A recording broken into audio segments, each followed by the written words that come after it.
आप देख रहे हैं अनहोनी।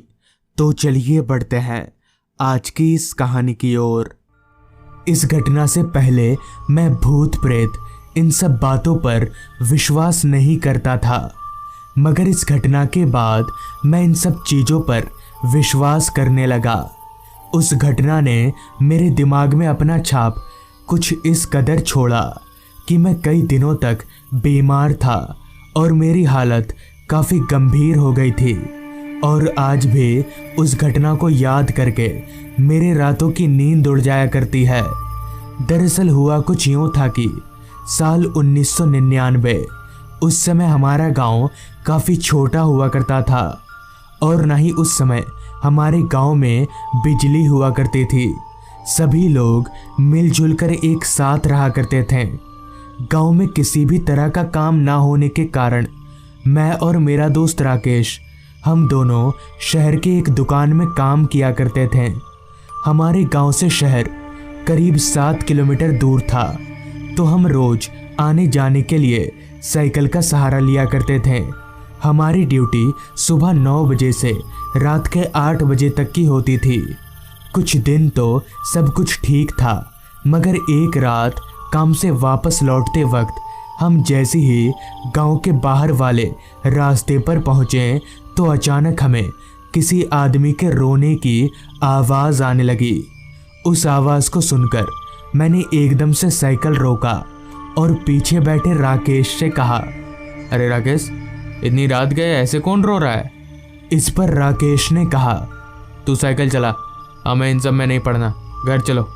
मुझे तो ये पता था कि राकेश काफ़ी डरपोक लड़का है, तो मैं और कुछ ना बोलकर साइकिल को आगे बढ़ाकर सीधे साइकिल चलाकर अपने घर पहुंचा। मगर रात भर मेरे जहन में वही रोने की आवाज़ खटकती रही। अगली रात भी काम से वापस लौटते वक्त हमारे साथ वही घटना घटी। जैसे ही हम साइकिल लेकर गांव के बाहर वाले रास्ते पर पहुंचे तो कल की तरह आज भी हमें वही रोने की आवाज़ सुनाई पड़ने लगी। मगर इस बार मैंने अपना साइकिल नहीं रोका और सीधे घर चलाया। इस बार घर आकर मैंने ये ठान लिया था कि कल कुछ भी हो जाए मैं जाकर ये पता लगाकर ही रहूँगा कि आखिर ये रोने की आवाज़ किसकी है। मगर ये बात मैंने राकेश को नहीं बताई। जिसके बाद अगले दिन हम दोनों काम पर गए, तो मैं बस इंतज़ार कर रहा था कि हमारी छुट्टी हो। लेकिन आज काम थोड़ा ज़्यादा ही था, जिस वजह से मुझे ऐसा लग नहीं रहा था कि समय पर हमारी छुट्टी हो भी पाएगी। और ठीक ऐसा ही हुआ। हमारी छुट्टी 1 घंटे लेट यानी रात के 9 बजे हुई। तो मैंने साइकिल निकाला और राकेश को पीछे बैठाकर घर की तरफ आगे बढ़ने लगा। उस समय रात के 9 बजना यानी कि काफ़ी रात, ऊपर से गांव का इलाका, जिस कारण दूर दूर तक हमें हमारे अलावा और कोई भी नहीं दिख रहा था। और शायद अमावस की रात थी, जिस वजह से आसमान पर चांद का नामो निशान तलक नहीं था।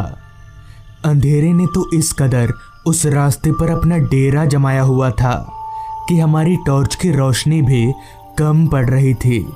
हम टॉर्च की धुंधली रोशनी के सहारे आगे बढ़ ही रहे थे कि तभी अचानक मेरे साइकिल का बैलेंस बिगड़ा और हम दोनों ज़मीन पर जा गिरे। भले की बात तो ये थी कि हमें ज़्यादा चोट नहीं आई थी, तो मैं हाथ पैर झाड़ता हुआ उठा और जब अपनी निगाहें ज़मीन पर गिरे साइकिल की ओर घुमाई तो मैंने देखा कि साइकिल का अगला टायर पंचर हो चुका है। उस पंचर टायर को देखकर मुझे समझ आ गया कि अचानक टायर पंचर हो जाने की वजह से मेरा बैलेंस बिगड़ा और हम लोग गिरे।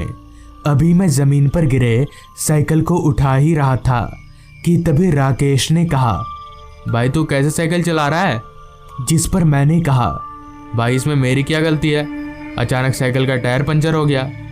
मेरे ये बोलते ही राकेश का मुंह एकदम से उतर गया और उसने दबी हुई आवाज़ में कहा, अब हम लोग घर कैसे जाएंगे? अभी भी हमारा घर यहाँ से काफ़ी दूर था, मगर अब किया भी क्या जा सकता है। हमें पैदल ही घर जाना पड़ेगा। तो हम और समय ना बिताकर साइकिल लेकर पैदल चलते हुए घर की तरफ आगे बढ़ने लगे। पूरे रास्ते पर सन्नाटा कुछ इस कदर छाया हुआ था कि हमारे पैदल चलने की आवाज़ हमें साफ साफ सुनाई पड़ रही थी। बीच बीच में आ रही रात कीड़ों की आवाज़ें इस माहौल को और भी ज़्यादा सुनसान बना रही थी। मुझे तो डर नहीं लगता था, मगर राकेश के चेहरे पर मुझे साफ साफ डर नज़र आ रहा था। राकेश इतना डरपोक है कि वो रात को अकेला हल्का होने के लिए भी नहीं उठता है। अभी हम आगे बढ़ ही रहे थे कि तभी एक बिल्ली ने हमारा रास्ता काट दिया। उस बिल्ली के रास्ता काटते ही राकेश ने चिल्लाकर मुझसे कहा, रुक रुक रुक, बिल्ली ने रास्ता काट दिया है। तो इस पर मैंने कहा, तो क्या हुआ, बिल्ली ने रास्ता काट दिया तो मैं इन सब बातों को नहीं मानता। मैं आगे पार होता हूँ, तू मेरे पीछे आ जा। इतना बोलकर मैं आगे बढ़ गया। उस बिल्ली के काटे गए रास्ते को पार कर लिया, जिसके बाद मेरे पीछे राकेश भी चला आया और वापस से हम दोनों घर की तरफ आगे बढ़ने लगे। अब रात काफ़ी हो गई थी, जिस कारण हम अपने कदमों को काफ़ी तेज भगा रहे थे। मगर मुझे याद था कि मुझे उस आवाज़ का पीछा करना है, तो मैं इसके लिए पहले से ही तैयार था। कुछ देर चलने के बाद हम गांव के बाहर वाले रास्ते पर पहुंचे तो हमें उसी तरह रोने की आवाज़ सुनाई पड़ी, जिस पर मैंने राकेश से कहा, राकेश टॉर्च दे तो मैं देख कर आता हूँ, यहाँ रोज रोज कौन रोता है। इस पर राकेश ने मुझे काफ़ी बार मना किया, मगर मैंने उसकी एक नहीं सुनी। अंत में राकेश को मेरी जिद के सामने हारना ही पड़ा। लेकिन राकेश ने मुझे साफ साफ बोल दिया कि वो नहीं जाएगा, बल्कि वो यहीं रुककर मेरा इंतज़ार करेगा। जिसके बाद मैंने उसके हाथ से टॉर्च लिया और उस आवाज़ की तरफ आगे बढ़ने लगा। कुछ दूर आगे जाने के बाद मुझे लगा कि वो आवाज़ जंगल के अंदर से आ रही है, तो मैं चलकर जंगल के अंदर दाखिल हुआ तो सारा जंगल मानो रात की नींद सो रहा हो। दिन के वक्त जिस जंगल के अंदर इतना चहल पहल रहता है, रात के वक्त उस जंगल को इतना सुनसान देखकर मैं थोड़ा हैरान हुआ। खैर, अभी मैं उस जंगल के अंदर आगे बढ़ ही रहा था कि तभी मेरी नज़र जंगल के अंदर एक छोटे से घर पर गई, तो मैंने महसूस किया कि वो रोने की आवाज़ उसी घर में से आ रही है।